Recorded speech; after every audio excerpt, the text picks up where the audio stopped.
하나님, 말씀을 통해서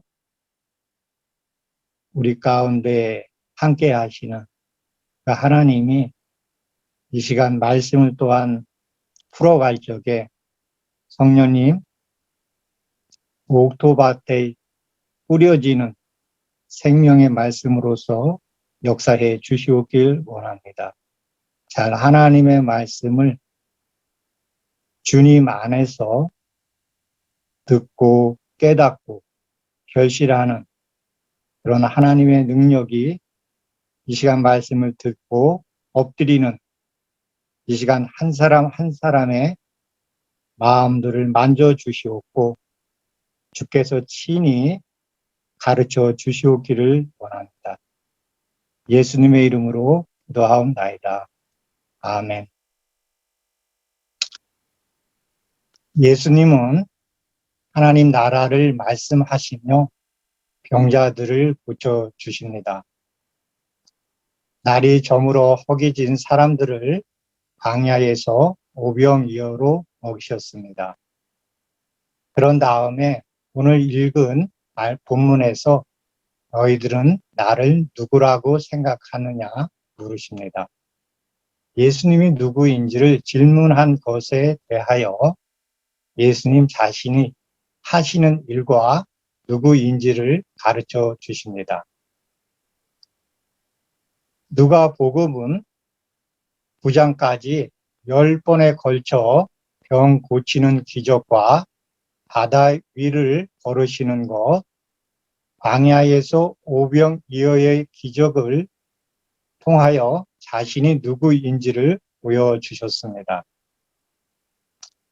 모세도 애굽왕 앞에서 10번의 기적을 행하셨고 홍해의 바다를 건넜고 광야에서 만나를 먹으셨습니다. 이렇게 자신을 보여주신 후에 무리들이 자신을 어떻게 알고 있는지를 제자들에게 물으십니다. 그리고 누가복음을 읽는 우리들에게도 물으십니다. 무리들은 이와 같이 예수님의 행하시는 것을 보면서 모세에게 너와 같은 선지자를 보내겠다고 약속하셨는데 그와 같은 선지자로 이해하고 있습니다. 예수님이 제자들에게 물으십니다. 너희는 나를 누구라 하느냐? 그때의 제자들을 대표하여서 베드로가 대답합니다. 하나님의 그리스도입니다. 그런데 예수님께서는 엄중히 경고하십니다. 아무에게도 말하지 말라고 명령하십니다. 그만큼 이것이 아주 중요합니다. 예수님이 메시아라는 것은 아는데 그가 하시는 일은 알지를 못합니다. 예수님과 함께 따라다니면서도 예수님의 정체성을 몰라서 기도할 때도 제자들은 기도하는 모습이 없고 예수님 혼자 늘 기도합니다. 우리들도 하나님의 뜻을 깨닫지 못하면 기도가 잘 안 됩니다. 피상적으로 하나님을 섬기면 그렇습니다. 그러자 예수님은 예루살렘에서 자신이 하나님의 아들로서 해야 할 일을 말씀합니다. 고난을 받고 장로들과 대제사장들과 서기관들에게 버림받아 죽임을 당하고 제3일에 살아날 것을 말씀합니다. 예수님의 순환 예고를 44절에서 다시 한번 반복하여 말씀합니다. 누가는 샌드위치 구주를 통해서 왜 하나님의 아들이 고난을 받고 죽은 다음에 부활을 통하여 메시아가 되어야만 하는지를 말씀합니다. 장로들과 대제사장들과 서기관들은 성전을 섬기는 사람들입니다. 그런데 참 성전이신 예수님이 오셨는데 자신들이 주인 행세를 합니다. 바벨론 포로로 잡혀갈 때에 성전은 무너졌고 법궤는 사라졌습니다. 바벨론 포로에서 돌아와서 제2성전을 다시 지었습니다. 그러나 하나님은 성전에 임하시지 않았습니다. 헤롯이 제2성전을 무너뜨리고 다시 2배 크기로 크게 지었습니다. 이 성전도 하나님이 임재하였다는 말씀은 없습니다. 에스겔 선지자를 통하여 하나님이 성전을 떠나시는 환상을 보여준 이후 돌아오셨다는 말씀은 없습니다. 그 이후에 하나님이신 예수님이 육신이 되어서 처음으로 성전에 들어가십니다. 23절입니다. 이 말씀은 온 무리에게 하시는 말씀입니다. 아무든지 나를 따라오려거든 자기를 부인하고 날마다 제 십자가를 지고 나를 따를 것이니라. 자기를 부인하는 것, 그리고 날마다 제 십자가를 지는 것은 과거 시제입니다.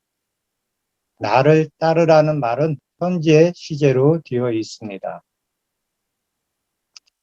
자기를 부인하는 것은 내면적인 것으로서 자아를 십자가에서 죽어야 합니다. 그런 다음에 예수님과 함께 살아나서 동행하는 것을 원하십니다. 예수님과 함께 죽고 부활을 해야 합니다. 이런 의미를 지녀서 하는 예식이 세례와 성찬입니다. 이 말씀을 이해하는 데 도움이 되는 갈라디아서 2장 20절입니다. 내가 그리스도와 함께 십자가에 못 박혔나니 그런즉 이제는 내가 사는 것이 아니요 오직 내 안에 그리스도께서 사시는 것이라. 이제 내가 육체 가운데 사는 것은 나를 사랑하사 나를 위하여 자기 자신을 버리신 하나님의 아들을 믿는 믿음 안에서 사는 것이라. 24절 말씀을 보겠습니다. 누구든지 제 목숨을 구하려고 하는 사람은 잃을 것이요 누구든지 나를 위하여 제 목숨을 잃은 사람은 구할 것이다. 여기서 제 목숨을 구하려고 하는 것은 육신의 몸을 위하여 살아가는 사람들입니다. 그들에게는 부활의 몸이 주어지지 않는다는 것입니다. 그러나 예수님을 위하여 사는 자들은 부활의 몸을 입을 것이라는 말씀입니다. 28절에서 36절은 변화산에서 영광스러운 부활의 몸을 보여줍니다. 그 부활의 몸이 어떤 것인지를 눈으로 보도록 변화산에서 모세와 엘리야, 예수님이 변형되어서 보여줍니다. 백문이 불여일견으로서 예수님의 신성과 하려는 일을 보여줍니다. 예수님의 변형된 모습을 보고서는 할 일을 잃어버리고 여기서 살자고 합니다. 예수님이 고난을 받고 죽임을 당하고 제3일에 살아나야 한다고 해야 할 일을 말씀하셨는데 베드로는 다른 데에 마음이 빼앗겨서 예수님의 말씀을 마음에 담아두지를 못합니다. 그때에 하나님이 나타나서 예수님께서 하시는 말을 들으라고 말씀합니다. 이 부활의 몸은 예수님의 말씀을 듣고 따라갈 때에 하나님이 입혀줍니다. 예수님의 죽으심과 부활이 새 출애굽 사건입니다. 그러므로 예수님을 따라갈 때에 부활의 몸을 하나님께서 입혀줍니다. 25절을 읽겠습니다. 사람이 만일 온 천하를 얻고도 자기를 잃든지 빼앗기든지 하면 무엇이 유익하리요? 누가복음 4장 6절을 보면은 마귀가 또 예수를 이끌고 올라가서 순식간에 천하 만국을 보이면서 이 모든 권위와 그 영광을 내가 네게 주리라. 내게 넘겨준 것이므로 내가 원하는 자에게 주노라. 그러므로 네가 만일 내게 절하면 다 내 것이 되리라. 예수께서 대답하여 이르시되 기록된 바 주 너희 하나님께 경배하고 다만 그를 섬기라 하였느니라. 이것은 예수님이 광야에서 두 번째 시험 받은 내용입니다. 24절에서 누구든지 제 목숨을 구원하고자 하면 잃을 것이요 누구든지 나를 위하여 제 목숨을 잃으면 구원하리라. 이 말씀은 예수님이 광야에서 첫 번째 시험 받은 것으로서 사람이 떡으로만 사는 것이 아니라고 말씀으로 이기셨습니다. 예수님의 시험은 십자가 없이 메시아가 되라는 시험입니다. 이런 시험을 제자를 통해서 또는 십자가 위에서 받으셨습니다. 네가 하나님의 아들이거든 십자가 위에서 내려오라고 광야에서 사탄이 3번의 시험을 했듯이 십자가 위에 있을 때에 시험을 합니다. 광야에서 사탄이 만일 하나님의 택하신 자 그리스도라면 또는 네가 만일 하나님의 왕이라면 그리고 네가 그리스도가 아니냐라면서 3번에 걸쳐서 시험을 했습니다. 이와 같이 십자가 위에서도 예수님에게 그 3가지의 비슷한 내용으로 시험을 합니다. 자신도 구원할지어다. 네가 너를 구원하라.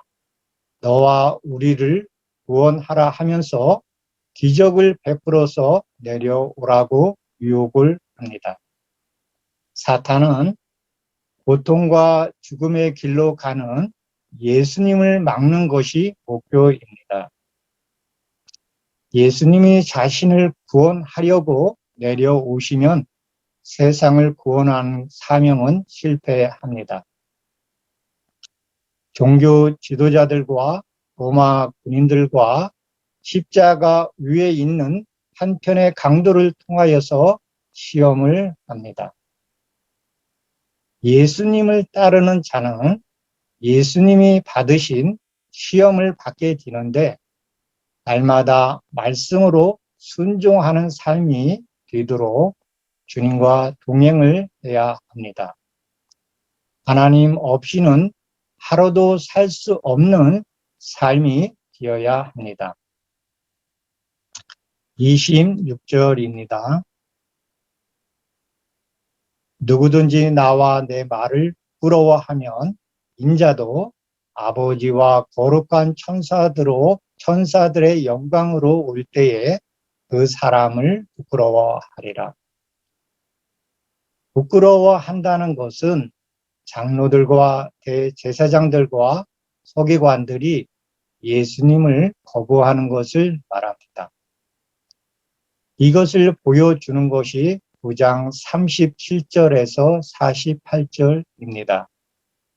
이 본문은 마태, 마가복음에서 변화산 다음에 똑같이 있습니다. 예수님이 변화산에서 베드로와 야고보와 요한이 동행했습니다. 이것은 이전에 모세가 아론과 나답, 아비후를 데리고 시내산에 올랐던 일과 연결하고 있습니다. 각각 모세와 예수님은 구름 가운데서 하나님을 만나고 산에서 내려왔습니다. 그런 다음에 모세와 예수님은 그 산에서 내려온 뒤에 많은 무리의 사람들을 대면합니다. 이 두 경우 모세와 예수님이 자리를 비운 동안 아론은 귀신 숭배자들을 통솔하지 못하여서 금송아지를 만들어서 우상을 섬겼습니다. 모세는 하나님께 받은 두 돌판을 내던져서 부수어 버렸습니다.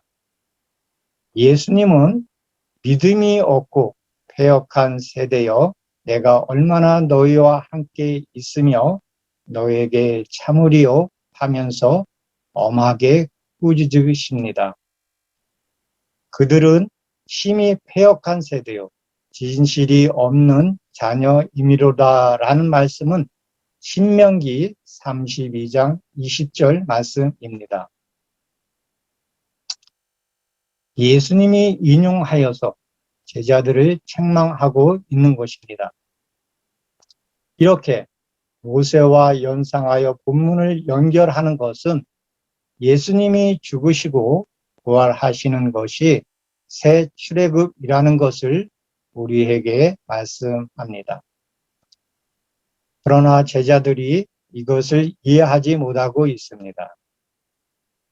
십자가는 하나님의 저주로서 부끄러운 것이라고 생각합니다.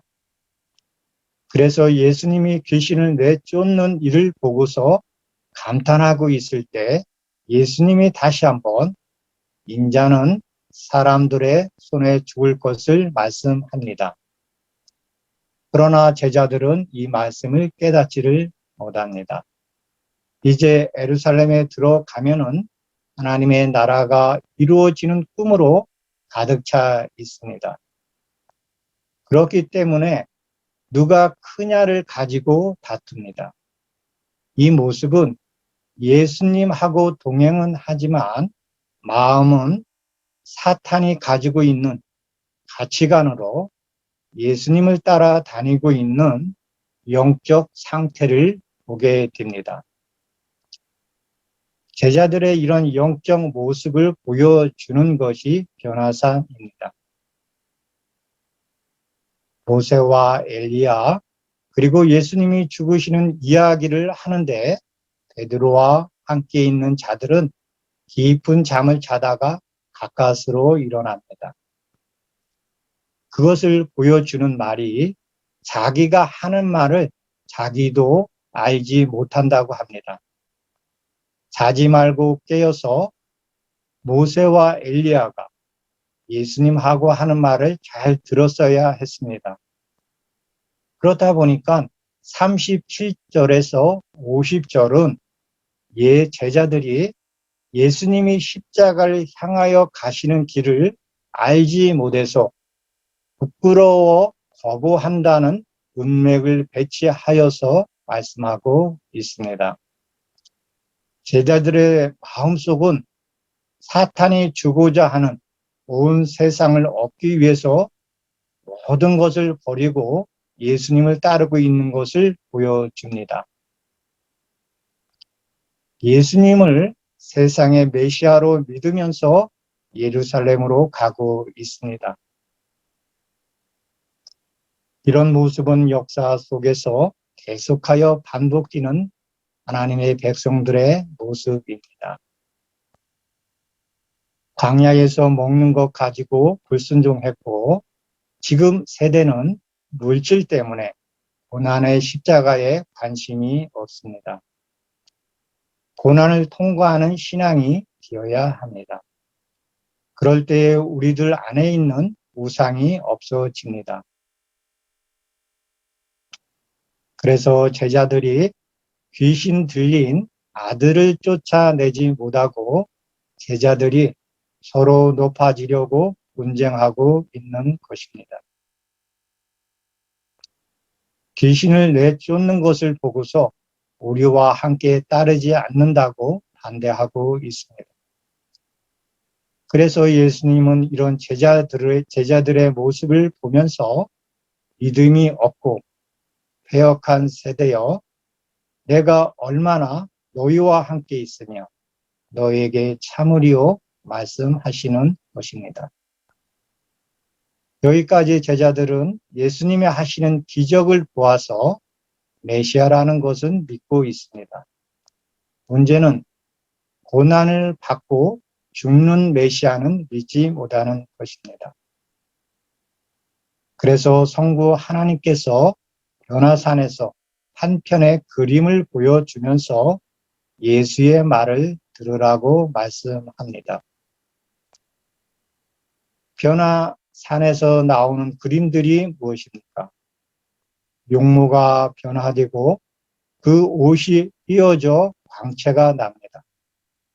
모세와 엘리야, 예루살렘에서 예수님이 죽으실 것을 말합니다.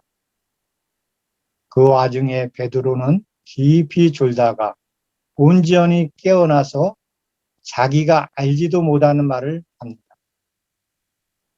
구름 가운데서 이는 나의 아들 곧 택함을 받은 자니 너희는 그의 말을 들으라. 그 자리에 예수님만 보입니다. 변화산의 그림을 보면서 성경에서 예수님을 통하여 하시는 하나님의 메시지를 다 담아내고 있습니다. 여기에 복음의 내용이 다 들어가 있습니다. 기적은 우리를 변화시키지 못합니다. 말씀을 잘 들어야 믿음이 생기고 내 안에서 변화가 일어납니다. 예수님의 무덤을 찾아간 여자들이 예수님의 부활한 몸을 보고서 믿은 것이 아닙니다. 갈릴리에 계실 때에 너희에게 어떻게 말씀하셨는지를 기억하라. 이르시기를 인자가 죄인의 손에 넘겨져 십자가에 못 박히고 제3일에 다시 살아나야 하리라 하셨느니라 한데 그들이 예수의 말씀을 기억하고 믿었습니다. 하나님은 말씀을 간직한 자들을 통하여 일하십니다. 그러나 제자들은 예수님의 부활 소식을 허탄한 말로 여겨서 믿지 아니하였습니다. 제자들이 원하는 것은 하나님의 나라가 아니고 로마 정복을 꿈꾸고 있었기 때문입니다. 우리들이 원하는 것은 무엇입니까? 원하는 것이 하나님의 나라면 그것이 삶으로서 구체적으로 드러나야 합니다. 27절에서 죽기 전에 하나님의 나라를 볼 사람들이 있을 것이다 말씀합니다. 이 말씀은 하나님의 나라가 예수님의 죽으심과 부활로 이루어진다는 것입니다. 죽기 전에는 곧 이루어진다는 의미를 지니고 있습니다. 죽기 전에 하나님의 나라를 볼 사람들이 있을 것이다 라는 말씀입니다. 이 약속이 오순절날 성령이 임하심으로 성취되었습니다. 오늘 말씀을 정리하여 보겠습니다. 예수님은 자신을 하나님 나라를 이루는 메시아라고 말씀하십니다. 변화산에서는 하나님이 예수님의 십자가에서 죽음과 부활하셔서 왕이 되실 것을 증거합니다. 그 다음 내용은 제자들의 반응입니다. 베드로는 세상 것을 위해서는 죽기까지 한다고 예수님에게 말했습니다. 그러나 십자가 앞에서는 도망갔습니다. 우리들도 세상 것을 얻기 위하여 살고 있는지 돌아볼 필요가 있습니다. 육체의 목숨을 위하여 살지 말고 예수님을 위하여 살면은 부활의 몸을 입을 것이며 예수님을 거부하는 자는 하나님도 그 사람을 부끄러워할 것입니다. 하나님의 진정한 영광은 십자가의 고통과 연약함을 통해 빛을 발합니다. 제자들은 예수님을 위하여 죽었습니다. 예수님이 하시는 일을 바로 깨달았기 때문입니다. 성경에서 하나님이 하시는 일이 예수님을 통해서 완성되는 것을 보고서 예수님을 위하여 순교하였습니다. 베드로는 말합니다. 그리스도를 위해 고난 받는 자들은 복이 있다. 영광의 영, 곧 하나님의 영이 너희 가운데 임하기 때문이다. 하나님의 영광이 바로 지금 현재 고난 당하는 자를 격려하시며 축복하십니다. 하나님의 나라는 언제 이루어졌습니까? 초대교회를 통해서 하나님의 나라를 봅니다. 성령의 충만으로 하나님의 통치를 받을 때에 자기를 부인하고 날마다 자기 십자가를 지고 갈 수가 있습니다. 예수님과 연합되어서 내가 죽고 예수님과 함께 살아나서 부활의 삶을 살아가게 됩니다. 예수님은 우리를 죽이려 오셨고 우리를 살리려 오셨습니다. 예수님이 우리들에게 물으십니다. 내가 너와 함께 있다. 나와 함께 하려느냐. 내가 너와 함께 있다.